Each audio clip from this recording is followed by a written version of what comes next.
wabarakatuh, Pak. Waalaikumsalam warahmatullahi wabarakatuh. Gimana kabarnya, Pak? Alhamdulillah sehat. Alhamdulillah sehat. Bapak apa kabar? Alhamdulillah sehat juga nih, Pak. Alhamdulillah. Baik, Pak. Jadi kita ini mau bincang-bincang sebenarnya nih, Pak. Iya. Atau mau wawancara ini terkait dilema etika, pengambilan keputusan ataupun rujukan moral nih, Pak. Iya. Jadi sebelumnya terima kasih Bapak sudah mau meluangkan waktunya untuk mau diwawancara ini, Pak. Iya. Terkait permasalahan terkait. Iya. Baik, Pak. Jadi kita langsung aja nih, Pak ya. Ya, silakan apa? Jadi gini, Pak, selama Bapak menjadi kepala sekolah di sini, ada tidak permasalahan yang dihadapi, baik itu permasalahan pada warga sekolahnya ataupun terkait dengan permasalahan peserta didik, Pak? Ya.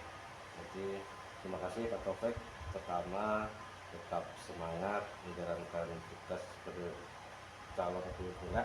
Mudah-mudahan lulus, dan hari ini salah satu tahapan yang harus dilalui Bapak. Jadi pertanyaan Bapak tadi, bagaimana seorang kepala sekolah, tentu selama saya menjalankan sebagai kepala sekolah menemui banyak hal, kasus, masalah yang ada pada warga sekolah, baik itu guru maupun siswa. Itu pasti ada, siapapun kepala sekolah dimanapun satuan pendidikan pasti ada kasus masalah yang harus dihadapi oleh seorang kepala sekolah. Kira-kira nih, Pak, permasalahan yang pernah Bapak alami lah selama menjadi kepala sekolah ini, Pak. Apa saja permasalahan? Ya, itu ya, permasalahannya banyak gitu kan. Tadi kita sampaikan ada warga sekolah, itu ada guru, ada siswa. Jadi kalau guru itu kita sampaikan permasalahannya pasti ada. Berkaitan dengan itu, contoh kasus yang terjadi, bagaimana etika yang harus saya ambil, rujukan moral yang harus saya lakukan kalau seorang guru itu dalam rangka menjalankan tugas di sini. Kemudian ada hal-hal yang berkaitan dengan kebutuhan manusia sebagai warga keluarga, ya kan? Ada manusia yang berkeluarga, ada yang masih punya saudara. Jadi kadang permasalahan itu timbul berkaitan dengan keluarga mereka. Kalau anaknya yang sakit, atau suaminya sakit, atau istrinya sakit, atau orang tuanya sakit, itu permasalahan di tenaga kependidikan, guru atau staf gitu. Kalau siswa, permasalahan yang sama yang pernah terjadi dengan saya ya, karena ada urusan keluarga, urusan orang tua, kakak, dan lain sebagainya. Seperti itu Pak, kasus yang pernah saya alami. Jadi memang ketika kita memang di pulau ini memang rintangannya banyak, Pak ya. Ya, seperti Bapak sampaikan tadi. Nah, Pak, kemudian bagaimana cara Bapak mengidentifikasi kasus-kasus yang merupakan dilema etika atau rujukan moral yang Bapak sebutkan? Ya, kalau kali tadi saya sebutkan lebih dari satu, jadi kita identifikasi kalau ini permasalahan yang berkaitan dengan keluarga, ini berkaitan dengan kedinasan. Jadi kalau siswa pun juga sama, ini berkaitan dengan keluarga atau kedinasan. Dinasan itu biasanya berlomba kan gitu kan. Nah, jadi kalau guru tadi keluarga tadi, orang tuanya sakit, adiknya sakit, atau nikah, anak sakit, itu berarti urusannya dengan keluarga. Kalau kedinasan ya ada workshop, ada IHT, ada panggilan dinas, ada ikut lomba-lomba. Jadi karena posisi kita di pulau, maka mereka meninggalkan tugas. Tentu itu menjadi dilema bagi seorang kepala sekolah. Satu sisi untuk meningkatkan kompetensi, satu sisi untuk menengok keluarga, berkumpul keluarga, mengantarlah sakit bahkan ke rumah sakit.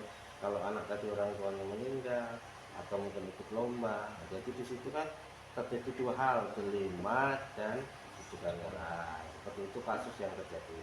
Jadi kita identifikasi dulu, ada dua yang terjadi pada guru dan TU, siswa pun juga ada dua gitu. Kemudian selama ini bagaimana Bapak menjalankan pengambilan keputusan di sekolah ini, terutama untuk kasus-kasus di mana ada dua kepentingan nih, Pak, yang sama-sama benar ataupun sama-sama mengandung nilai-nilai kebajikan kita? Ya, jadi kalau saya mengambil keputusan, dari kepala sekolah di Pulau di SMA Negeri 1 Tingkat Pesisir memang sama-sama benar dan sama-sama ya antara satu harus dilaksanakan satu tidak kan gitu kan. Nah jadi sama benar sama yang satu benar yang mungkin satu salah, tapi ya, kalau yang salah ini nggak mungkin kita tinggalkan juga. Jadi sebenarnya dilemanya di situ. Jadi satu kasus saya harus mengizinkan guru ketika contohnya anaknya sakitnya. Jadi kita harus memberikan izin kepada guru tersebut untuk mengantar anaknya sakit ke rumah sakit berapa hari. Nah tentu dilemanya tugas bapak ibu guru sebagai pengajar dari terganggu. Tetapi saya sebagai kepala sekolah memberikan waktu kepada ibu guru ini atau bapak ibu guru ini untuk mengantarkan anaknya. Sedangkan yang ditinggalkan di sekolah itu di backup dibantu oleh yang tiket seperti itu. Kemudian nih Pak, langkah-langkah atau prosedur seperti apa yang biasa Bapak lakukan selama ini? Ya, jadi kalau ada kasus seperti itu, biasanya bapak ibu guru kadang saya panggil, kadang menghadap. Nah, jadi ketika langkah-langkah yang pertama tentu kita berkomunikasi. Apa masalahnya kan? Masalahnya tadi seperti saya sampaikan, anaknya sakit. Itu beliau, bapak ibu guru ini atau staf ini menghadap saya, kemudian mengatakan apa maksud dan tujuannya untuk meminta izin mengantar anak ke rumah sakit. Jadi setelah mereka mengungkapkan maksud dan tujuan, tentu saya sebagai kepala sekolah memberi izin kepada guru tersebut untuk mengantar anaknya sakit ke rumah sakit dengan catatan memberi tugas kepada siswa yang ditinggalkan di kelasnya dengan catatan yang menggantikan bapak ibu guru yang seperti itu langkah-langkah komunikasi gitu Pak. Ya, jelas ada komunikasi ya. Kemudian hal-hal apa saja nih yang selama ini Bapak anggap efektif dalam pengambilan keputusan pada kasus-kasus dilema yang etika nih Pak? Ya, jadi yang saya ambil dari keputusan yang saya sampaikan, yang pertama itu jelas ada rasa simpati ya. Jadi ada rasa simpati tadi berbalik kan, ketika saya nanti mengalami hal tersebut mungkin saya sudah merasakan oh ini memang harus seperti itu. Jadi ada rasa empati kepada guru, kepada staf PU bahwasanya itu mungkin akan terjadi kepada saya.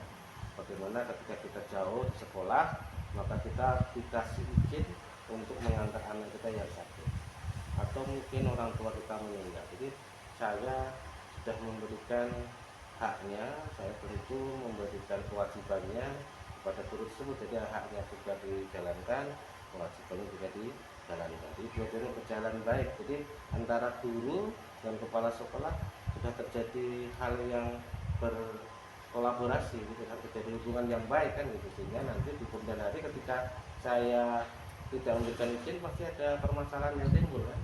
Mungkin rasa kecewa, sakit hati, marah, kecewa, itu saya tidak mau karena itu akan efeknya nanti panjang dalam menjalankan tugas kita sekolah di pulau seperti itu Pak. Nah, kemudian Pak, hal-hal apa saja yang selama ini merupakan tantangan nih dalam Bapak mengambil keputusan pada kasus-kasus dilema itu? Ya, jadi tantangannya banyak memang, cuman saya sebagai kepala sekolah tentu ada trik dan ada cara bagaimana mengatasi itu kan. Tantangannya tentu yang memang kalau guru itu cuma satu tidak masalah karena lokal kita kan sedikit nih. Nah jadi kita masih bisa memantau, yang ditinggalkan bapak ibu satu orang saja. Tapi kalau mungkin sampai sudah menjadi 5 orang yang bersamaan, nah itu yang mungkin agak menjadi hal yang ekstra hati-hati karena guru kita sudah sedikit, yang meninggalkan tugas ini banyak kan gitu. Jadi bagaimana mengefektifkan kelas tadi selama memang 1 hari, karena memang kita tidak bisa guru tadi setelah mengantar anaknya ke rumah sakit misalkan sembuh tidak bisa langsung pulang ke sekolah kita. Jadi pasti minimal berapa hari. Jadi trik-trik itu yang harus kita sampaikan kepada guru bahwa memang harus ada saling pengertian. Jadi ada guru yang membackup, ada guru yang membantu, ada guru yang memberikan tugas di kelas yang ditinggalkan oleh bapak ibu guru tadi. Nah, seperti itu. Dan itu terjadi karena ada komunikasi yang baik, ada komitmen yang bersama-sama. Kan nanti orang ini kan ya kita tidak mendoakan, mungkin akan terjadi pada orang lain yang belum pernah merasakan akan terjadi, sehingga apa istilahnya, menunggu giliran saja kan gitu kan istilahnya. Oh mungkin si A ini belum, nanti si B ini belum, nanti si C juga belum, nah, baru si D kena kan gitu. Jadi si A, si B, si C mungkin lain waktu akan kena. Jadi seperti itu harus kita berikan kesadaran, saling mengingatkan, saling menguatkan, seperti itu. Tapi memang tantangan kita ini sebenarnya memang letak geografis ini Pak. Ya, Jadi sehingga seperti Bapak katakan tadi, ketika guru ada keperluan tadi sehingga nggak bisa langsung pulang Pak. Pulang, Memang ya, betul. geografis menjadi penentu juga. Ini berarti Ya. tantangan Ya. yang saat ini Pak ya. iya. Baik, kemudian Pak, pertanyaan selanjutnya ini, apakah Bapak memiliki sebuah tata tata kala atau jadwal tertentu dalam sebuah penyelesaian kasus dilema etika ini? Nah, kemudian apakah Bapak langsung menyelesaikan di tempat atau memiliki sebuah jadwal khusus untuk menyelesaikannya, atau ada bentuk prosedur lain yang mungkin Bapak akan jawab ini? Ya, jadi karena ini sifatnya tentatif, jadi itu adalah langsung dilaksanakan. Jadi tidak terjadwal, tidak akan mungkin kita menjadwalkan orang tua ini sakit, anak sakit, atau berhalangan, atau ikut lomba. Tadi mungkin itu tidak pasti nih. Jadi saya mempunyai SOP, kalau terjadi seperti ini langsung kita selesaikan hari itu juga. Jadi begitu ada masalah, guru yang bersangkutan menghadap saya, misalkan guru mau ikut lomba langsung menghadap saya, jadi hari itu kita selesaikan tugasnya apa saja, berapa hari kira-kira izin.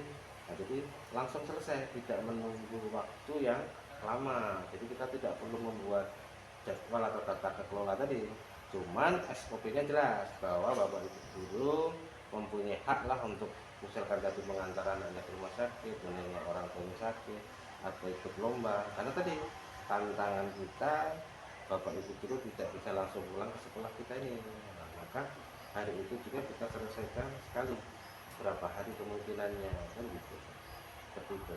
Jadi langsung koordinasi langsung Bapak mengambil tindakan. Iya, iya. Baik Pak, kemudian adakah seseorang atau faktor-faktor apa yang selama ini mempermudah atau bahkan membantu Bapak dalam mengambil keputusan ini dalam kasus-kasus dilema etika ini Pak? Ya. Jadi ada kemudahannya tadi itu, karena kita sudah memberitahu komitmen antara guru yang satu dengan guru yang lain. Jadi kan merasa ini adalah hal yang mungkin tidak terjadi pada yang bersangkutan ya. Jadi suatu ketika mungkin anak kita sakit, suatu ketika orang tua kita sakit, jadi bapak ibu guru sudah saling berkomitmen untuk membantu tadi. Nah, itu yang meringankan beban saya. Jadi ketika si A ini ada halangan pergi ke kota, maka si B yang membantu, atau si C yang membantu, atau bapak ibu guru yang tiket yang membantu, sehingga mereka sudah terbiasa kan. Ketika nanti saya belum, mungkin suatu ketika saya akan mendapatkan haji juga, maka orang lainlah yang menolong. Jadi kita saling menguatkan, saling berkolaborasi, saling berempati lah yang penting itu kan. Kalau saling berempati, merasa satu sama lain senang penanggungan, apalagi kita kerja di pulau, insya Allah hal seperti itu tidak akan menjadi masalah. Menurut saya seperti itu, dan di sekolah saya, sekolah kita ini mungkin tidak terjadi ya. Jadi ketika bapak ibu guru keluar daerah, kita tidak ada masalah seperti itu. Intinya adanya Bapak sudah membentuk kolaborasi Pak Ya. dengan rekan guru, Ya. dengan semua guru-guru, bahkan setiap pun sudah terjadinya hubungan kolaborasi Pak, sehingga Ya. enggak saling membantu Ya. satu dengan yang lainnya Pak. Ya. Baik Pak, ini pertanyaan terakhir nih Pak. Ya. Yang terakhir dari wawancara kita hari ini, pertanyaannya adalah, dari semua hal yang telah Bapak sampaikan tadi, pembelajaran apa yang dapat Bapak petik dari pengalaman Bapak dalam mengambil keputusan dilema etika ini? Jadi pengalaman yang saya rasakan ya, untungnya Pak Taufik kita ketahui sekolah kita ini kecil, jadi hanya 5 lokal. Jadi ketika yang ditinggalkan itu 1 lokal itu tidak terasa, karena Bapak Ibu sendiri bisa membackup tadi kan, karena sudah terjadi kolaborasi, saling memahami, saling mengerti, sehingga pengalaman yang saya petik memang kita harus sama-sama berempati tadi, senasib sepenanggungan, bersama-sama memiliki sekolah ini, anak-anak ini. Jadi ketika salah satu orang keluar, yang lain itu merasa bahwa ini milik kita, jadi mereka bertanggung jawab.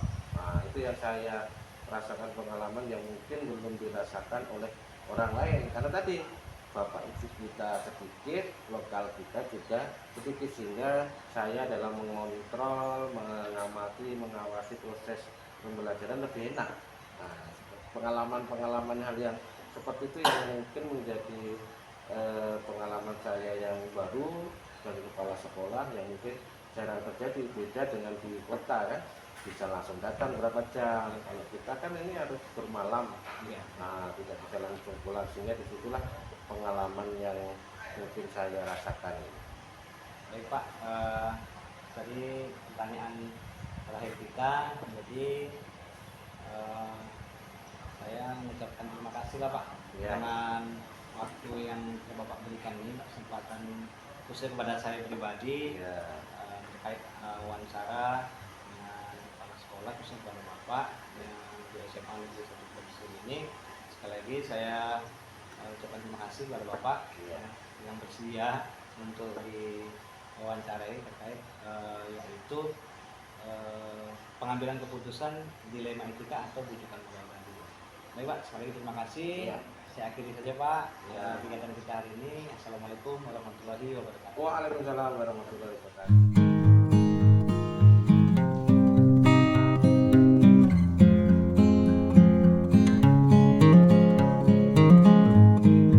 Bismillahirrahmanirrahim. Assalamualaikum warahmatullahi wabarakatuh, Bu. Waalaikumsalam warahmatullahi wabarakatuh. Gimana kabarnya, Bu? Alhamdulillah sehat Alhamdulillah, sehat, Bu. ya. Dengan Pak Taufik Taufik. ya. Baik Bu, terima kasih sebelumnya Bu sudah meluangkan waktunya untuk kegiatan wawancara yaitu dilema etika dan rujukan moral Bu. Izin Bu memperkenalkan diri, saya Taufik dari CGP Angkatan 10 Kabupaten Bintan, Ya. berasal dari sekolah SMA Negeri 1 Bintan Pesisir. Baik Ibu, kita langsung lanjut ke kegiatan langsung Bu ya. Ada beberapa pertanyaan yang mungkin nanti akan saya ajukan kepada Ibu terkait dilema etika dan rujukan moral dalam pengambilan keputusan sebagai pimpinan. Baik Bu, selama menjadi kepala sekolah ada tidak permasalahan yang Ibu hadapi Bu? Baik itu dari warga sekolah maupun terkait peserta didik Bu. Ya, bismillahirrahmanirrahim. Assalamualaikum warahmatullahi wabarakatuh. Terima kasih kepada Pak Taufik ya sudah menunjuk saya untuk mengambil sebagai salah satu topik untuk nanti wawancara ya di dalam kegiatan guru penggerak angkatan ke-10 ya. Saya perkenalkan diri dulu, Martelia Puspa dari SMA Negeri 1 Bintan Timur. Jadi kalau Bapak bertanya mengenai apakah pernah mengalami masalah, sudah pasti Pak. Ya, kita pasti mengalami masalah maupun di dalam pekerjaan maupun di mana saja pasti ada masalah, cuman tergantung nanti kita menyikapinya. Terkait dengan permasalahan apakah itu tadi yang Bapak sampaikan dilema etika atau bujukan moral, itu dari sudut pandang mana kita menanggapi masalah itu dan terhadap kasus itu sendiri.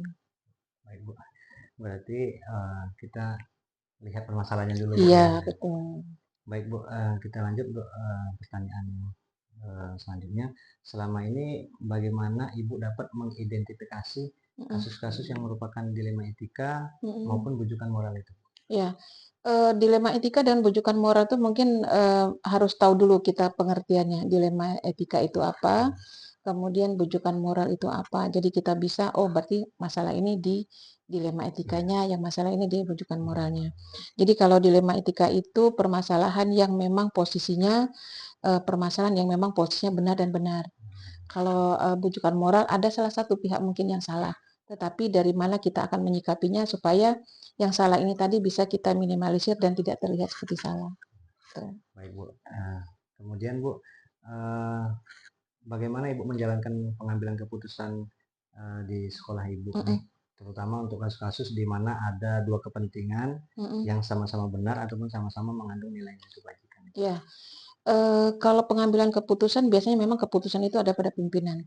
Cuman keputusan yang saya ambil itu berarti, awalnya kan berarti harus tahu dulu permasalahannya apa, kemudian dengan berbagai pertimbangan, kemudian dengan berbagai, pendapat dan masukan, ya kan, supaya ini tadi, permasalahan tidak semakin membesar. Jadi pengambilan keputusan yang saya kaitkan itu bisa nanti dengan beberapa rekan guru, kemudian bisa dari, wakil, bisa dari kesiswaan, bisa dari juga, dari guru bimbingan konseling. Hmm.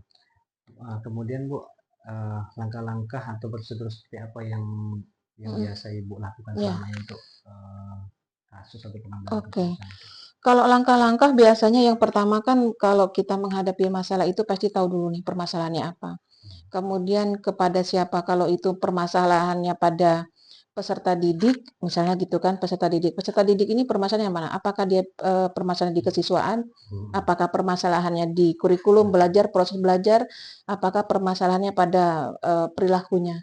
Kan begitu. Jadi harus tahu dulu permasalahan. Kita ambil contoh mungkin permasalahannya pada proses belajar. Kalau proses belajar kan berarti harus nanti kita ke wali kelasnya, ke guru BK, karena pasti banyak faktor yang mendukung sehingga terjadi permasalahan itu pada anak. Apakah dia faktor psikologisnya sendiri, faktor lingkungan, faktor orang tua, atau bahkan mungkin faktor di dalam kelas itu sendiri. Itu langkah-langkahnya kita harus tahu dulu nih masalahnya atau apa. Gitu. Baik Bu, berarti Ya. tergantung daripada Iya, permasalahannya itu Iya, lagi. iya, Iya, Bu. betul. Nah Bu, kemudian hal-hal apa saja yang selama ini Ibu anggap efektif dalam pengambilan keputusan pada kasus-kasus yang bersifat dilema etika? Ya, dilema etika tadi itu kan bahasa dia kan benar-benar ya. Jadi memang harus benar-benar kita mengambil keputusan itu secara bijak. Jangan sampai benar-benar ternyata keputusan kita merugikan salah satunya. Jadi tidak memihak kepada siapapun. Langkahnya yang apa tadi yang dimintakan pengambilan keputusan, langkahnya ya yang sangat efektif itu adalah memberikan pandangan dulu terhadap permasalahan itu. Jadi kalau misalnya mindsetnya mereka inginnya menang-menang, ingin menang sendiri, egonya yang keluar, nah itu tidak akan ketemu nanti. Jadi langkah pertama supaya dilema etika itu ketemu penyelesaiannya, yaitu tadi kita harus memberikan pandangan dulu kepada mereka, permasalahan ini tidak satupun yang salah. Nah, gitu mereka harus bisa menerima keputusan gitu. Baik Bu. Kemudian hal-hal apa saja yang selama ini merupakan tantangan dalam Ibu mengambil keputusan pada kasus-kasus dilema etika? Ya, kadang-kadang memang itu jelas. Jadi kita sudah ngambil keputusan berarti masih ada yang tidak terima. Itu tadi terkait dengan kita memberikan pandangan bagaimana supaya bisa menerima keputusan. Bahasa Jawanya itu apa, Mas? Legowo. Legowo. Nah, kan bahasanya Ya. kan legowo. Ya, jadi keputusan yang diambil itu tadi memang tidak boleh kita memihak salah satu atau merugikan. Yang jelas apa namanya tantangan itu ya harus bisalah, terutama kalau sudah saya ambil keputusan, ada yang tidak nerima, saya pun harus bisa menerima. Kan begitu, menerima masukan, menerima kritikan, menerima sikap yang mungkin tidak suka kan gitu. Tapi itu jadi juga masukan bagi saya ataupun untuk kita semua apakah ada salah di dalam itu. Tapi kalau kita sudah mengikuti langkah-langkah itu, mudah-mudahan kita semua bisa menerima keputusan. Iya. Baik Bu, kita lanjut nih Bu, pertanyaan selanjutnya. Apakah Ibu memiliki sebuah tata kala atau jadwal tertentu dalam sebuah penyelesaian kasus dilema etika ini Bu? Nah kemudian apakah Ibu langsung menyelesaikan di tempat atau Ibu memiliki jadwal tertentu untuk menyelesaikannya ataupun dalam bentuk prosedur seperti apa yang Ibu jalankan? Ya. Jadi kalau ada permasalahan gini Mas, kita tidak juga kan ini kan dilema etika kan benar-benar ya, benar-benar. Tapi walaupun benar-benar posisinya juga kita tidak boleh mengambil keputusan di dalam satu tempat itu. Tetap akan berdiskusi dengan terhadap masalah apa tadi. Kalau dia masalah pembelajaran, permasalahan kesiswaan, permasalahan di perilaku atau apa, tetap berdiskusi dulu. Jadi pengambilan keputusan itu tidak langsung di tempat supaya jangan salah dalam mengambil keputusan. Itu ya. Cuman berarti kan dalam pimpinan itu kan ada sifat otoriternya harus ada. Otoriter itu harus hari ini yang memang urgensi ya harus kan gitu. Tapi kalau demokrasi berarti kan harus dimusyawarahkan dulu. Nah, gitu. Berarti tergantung permasalahan tadi Bu, ya, Iya, ada yang betul. berjadwal, ada yang mungkin bisa Benar. langsung Betul. di Heeh, tempat iya, itu. heeh. Baik Bu. Nah kemudian Bu, ada tidak seseorang atau faktor-faktor yang Mm-mm, selama ini mempermudah atau membantu Ibu mm-mm. dalam pengambilan keputusan dalam setiap keputusan dilema etika ini Bu? Iya, jelas ada. Makanya tadi saya bilang kerjasama dengan tim. Ya, Sama jadi tim memang keputusan semuanya dari kepala sekolah.